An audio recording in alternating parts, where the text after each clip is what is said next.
locally during a big day of action, people try to coordinate a communications team to make sure that people in the street, especially people doing medical work, people doing watching for police violence, and hopefully recording that, are able to communicate to each other, and through that communicate to the street and to the people. Usually there's some kind of an information center, which will be a communication center,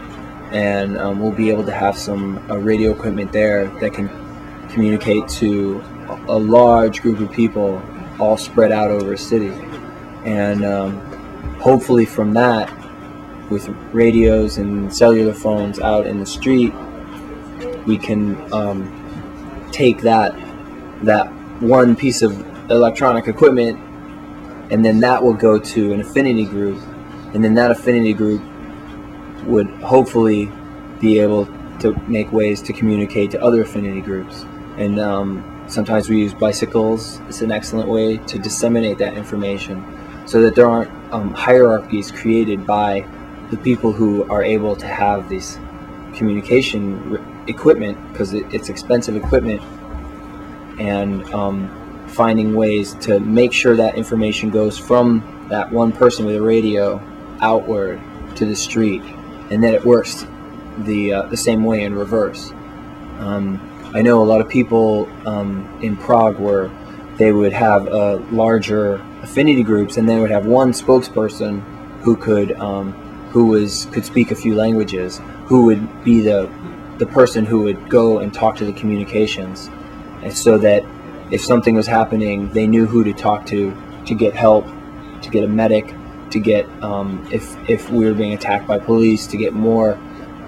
protesters on site, and to try to keep people together and not scattered and not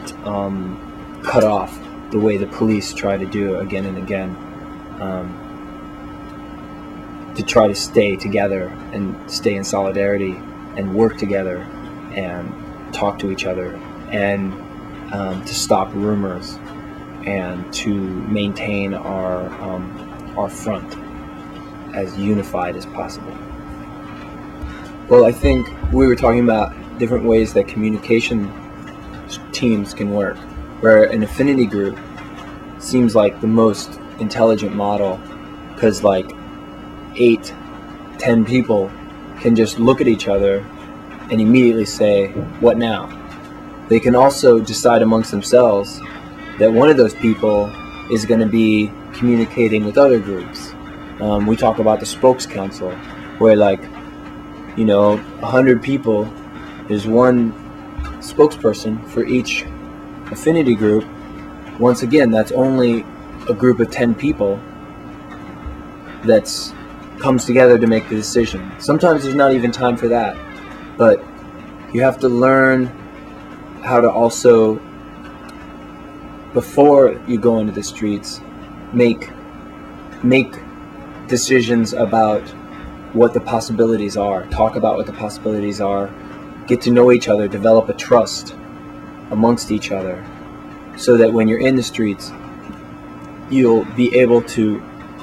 respond more quickly, because you already have that trust. And I think in different actions, I've seen people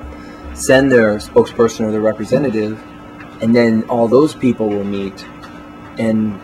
get to know each other and talk about different tactics and talk about different possibilities. And you're never sure what's going to happen. And I think the police can often surprise us, but one thing they can't do is act without orders and act without a leader. So that's our advantage, is that we have no leaders, and that ultimately will make it extremely difficult for them to ever really take control of the situation when there's not a few individuals that they can remove and make the entire movement fall apart.